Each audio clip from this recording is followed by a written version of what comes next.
guys, magandang umaga, magluluto ako na ng isa kong salmon yan guys. Ayan guys, ayan.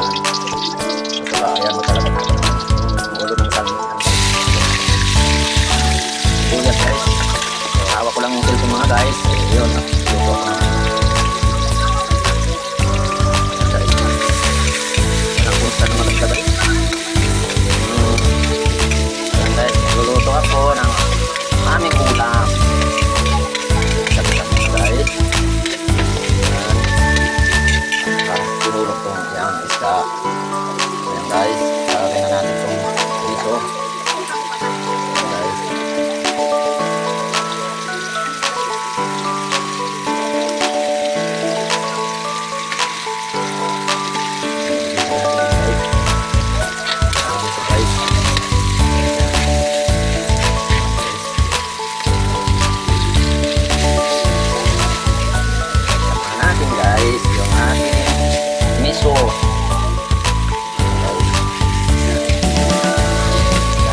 Ayan guys. Luto na yung ating ulam.